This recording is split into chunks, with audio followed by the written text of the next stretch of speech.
बिस्मिल्लाहिर्रहमानिर्रहीम।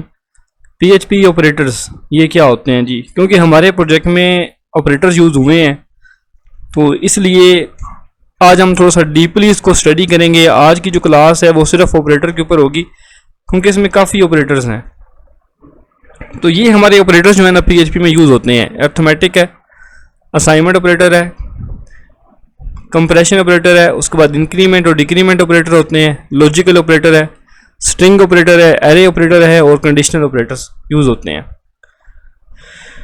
यहाँ पे आते हैं, सबसे पहले देखें अर्थमेटिक ऑपरेटर कौन से होते हैं। आपके कोड में अगर ऐसा लिखो ना, प्लस का साइन लिखो, माइनस का लिखो या ऐसे करके स्टेरिक लिखो, तो इसके मतलब जो है ना वो ये होंगे।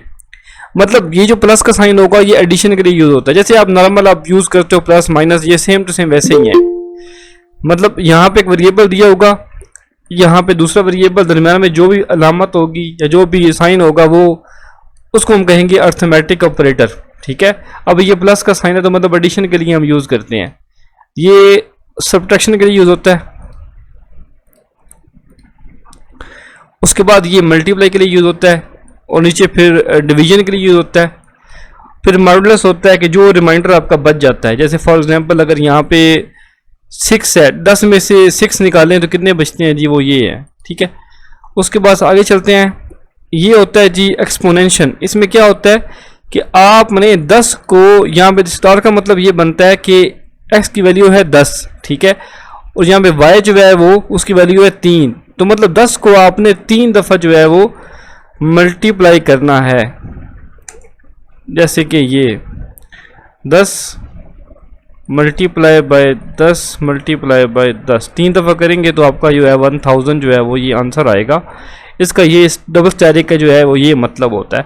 कहीं भी लिखो इसका मतलब होगा एक्सपोनेंशन। ठीक है। आगे चलते हैं। तो आसान थे, थोड़ा आगे जो है ना चीज़ें जो है थोड़ी बहुत डीप होती जाएंगी, तो थोड़ा बहुत गौर से आपने समझना है क्योंकि हमारे प्रोजेक्ट में ये चीज़ें यूज़ हुई हैं। ठीक है। इसलिए मैं आज जो है सिर्फ इसी के ऊपर क्लास रख रहा हूँ कि ताकि आपको ये चीज़ें सही समझ आ सकें। आपके प्रोजेक्ट में कहीं ना कहीं सिंगल इज इक्वल लिखा होता है, कहीं डबल इक्वल कुछ ऐसा लिखा होता है, कभी ऐसा लिखा होता है। ठीक है। ये चीज़ें लिखी होती हैं। तो ये जो सिंगल इज इक्वल है ना यहाँ पे जो दिया हुआ है, ठीक है, इसका मतलब ये, इसका जो हम मतलब लेंगे ना, ठीक है, इस चीज़ का वो सेम टू सेम ऐसे ही होगा कि आपकी जो वैल्यू y के अंदर पड़ी हुई है उसको उठा के x के अंदर डाल दो। जैसे यहाँ पे देखें, assign the left operand is set to the value of the expression on the right, कि जो वैल्यू y की अंदर पड़ी हुई है उसको उठा के x के अंदर डाल दो। सही है। उसके बाद अगर ऐसा कुछ लिखा हो, मतलब x लिखा हो, प्लस हो, इज इक्वल हो, तो ये लिखा हो, तो ये बेसिकली शॉर्ट्स असाइनमेंट्स हैं। ठीक है। इसका जो मतलब होगा वो ये होगा कि x प्लस y जो है, दोनों जो y के अंदर वैल्यू पड़ी है वो और जो x में वैल्यू, जो इसमें वैल्यू पड़ी हुई है वो, उनको पहले ऐड करो। ऐड करने के बाद जो आंसर आएगा, ठीक है, वो उठा के इसमें डाल दो। जैसे फॉर एग्जांपल यहाँ पे 4 है, ठीक, यहाँ पे 4 है, यहाँ पे 2 है, तो क्या करेगा 2 प्लस 6 कितना हो जाएगा? सॉरी 2 प्लस 4 कितना हो जाएगा? 6 हो जाएगा। इसको आप ऐसे भी ले सकते हो, यहाँ पे 4 है, 4 इधर जाके जो है x के साथ जब एडिशन उसकी होगी तो वो 6 बन जाएगा। सिंपल सी बात है। तो x में जो वैल्यू आएगी वो 6 होगी।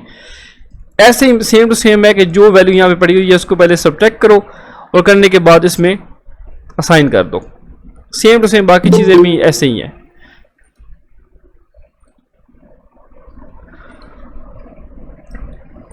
मैं आपको एक दफ़ा ट्राई भी करवा देता हूँ ताकि आपके माइंड में कोई कन्फ्यूजन ना रहे।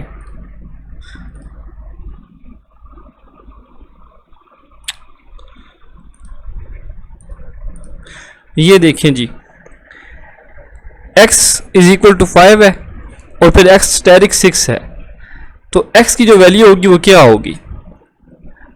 अगर आप इन दोनों को आपस में मल्टीप्लाई करेंगे, ठीक है, जो आंसर आएगा वो आपका इसमें जाके स्टोर हो जाएगा।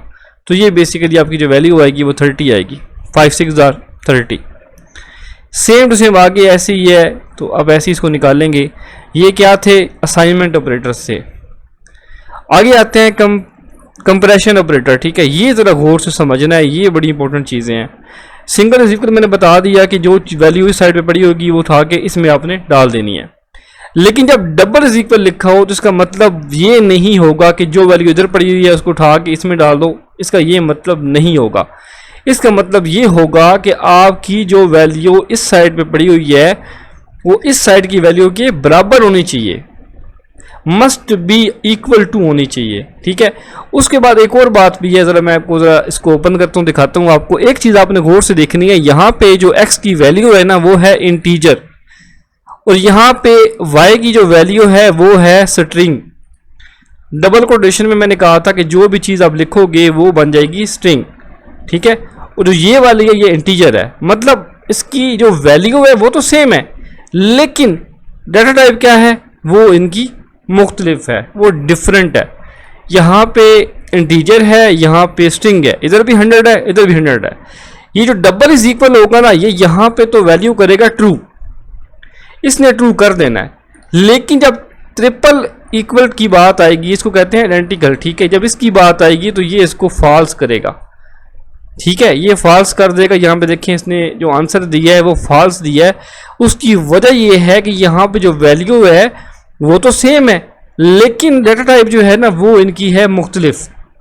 तो ये जो ट्रिपल इज इक्वल है, इसका मतलब ये होता है कि साथ में जो डाटा टाइप है वो भी आपकी इक्वल होनी चाहिए।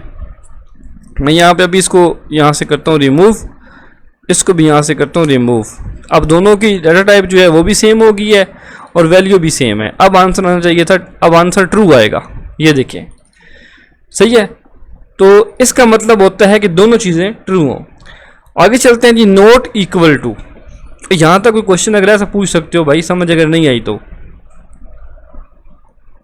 अगर समझ नहीं आई तो मुझसे अभी यहाँ पे सवाल कर सकते हो। आगे जो चीज़ें हैं थोड़ी सी डीप होती जाएंगी, बेशक नोट बना लो, साथ साथ लिखते रहो, या तो इस वेबसाइट को जो है याद कर लो, ठीक है। इस वेबसाइट में चीज़ें पड़ी हुई हैं सारी।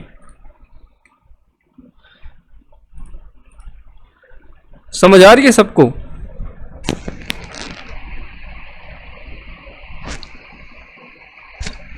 चलते हैं फिर आगे जी। नॉट इक्वल, अगर ऐसा साइन लिखा हो कोड के अंदर, ठीक है, कहीं भी ऐसे वेरिएबल वगैरह दी हो दरम्यान में नॉट इक्वल ये लिखा हो एक्सक्लेमेटरी मार्क्स, इसका मैंने कई दफ़ा बताता भी हूँ कि भाई इसका मतलब होता है नॉट इक्वल, ठीक है। इसका मतलब होता है नॉट और इसका मतलब होता है इक्वल, ठीक है। नॉट इक्वल इस टोटल जो इसका मतलब बनेगा, ठीक है, मिला कि वो बनेगा नॉट इक्वल। तो इसका मतलब ये क्या करेगा, return true if x is not equal to y, ये उसका उल्ट काम करेगा। मतलब यहाँ पे ये देखें कि ये दोनों की जो वैल्यू हैं वो है सेम, यहाँ पे डाटा टाइप की बात नहीं हो रही, जस्ट ओनली वैल्यू की बात होगी। वैल्यू देखें दोनों की क्या है, सेम है, तो यहाँ पे उल्ट चलेगा, तो यहाँ पे इसका आंसर आएगा फॉल्स, तो ये फॉल्स ही आ रहा है। बेशक आप इसको आप ऐसे भी कर देना, ठीक है, डाटा टाइप इसकी बेशक आप सेम भी कर दें, फिर भी उसने फॉल्स ही रिटर्न करना है। ये देखिए फॉल्स ही रिटर्न करेगा, वो ट्रू नहीं करेगा। ट्रू कब करेगा, जब मैं यहाँ पे इसको कर दूंगा, यहाँ पे 90 कर दूंगा, ठीक है, अब वो करेगा कि हाँ जब ये आपस में बराबर नहीं है। ये देखिए इसने अब ट्रू कर दिया, मतलब इसने उल्ट चलना है, लेकिन डाटा टाइप जो है उसने वो नहीं देखनी। आगे चलते हैं, ये सेम टू सेम, ये भी चीज़ सेम टू सेम ऐसे ही है, इसको देख लेते हैं, ठीक है। इसने भी सेम ऐसे ही चलना है, बस यहाँ पे अगर वैल्यू आप थोड़ी सी करेंगे, गलत कर देंगे, तो इसने भी ट्रू कर देना है। मतलब ये जो दोनों चीज़ें हैं ये सेम हैं, अगर ये यूज़ हुआ हो या ये यूज़ हुआ, इसका मतलब यही होगा। आगे आते हैं नॉट आइडेंटिकल। अब यहाँ पे डबल इक्वल आ गए, अब यहाँ पे वही बात आएगी, they are not of the same type.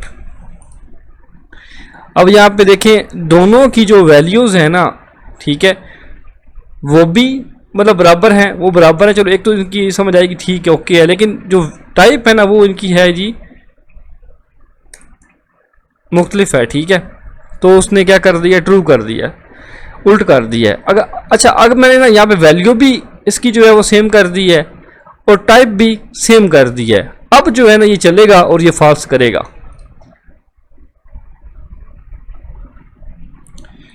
ये देखिए अब इसने फॉल्स की है। अदरवाइज आप इसकी यहाँ पे डाटा टाइप बेशक मुख्तलिफ कर दो, ठीक है, या वैल्यू जो है वो आप कम कर दो, ठीक है, तो इसने क्या करना है, इसने ट्रू ही इसको रिटर्न करना है, क्योंकि ये उल्ट चलता है, ठीक है। तो यहाँ पे क्या चीज़ें हो रही हैं कि अगर आप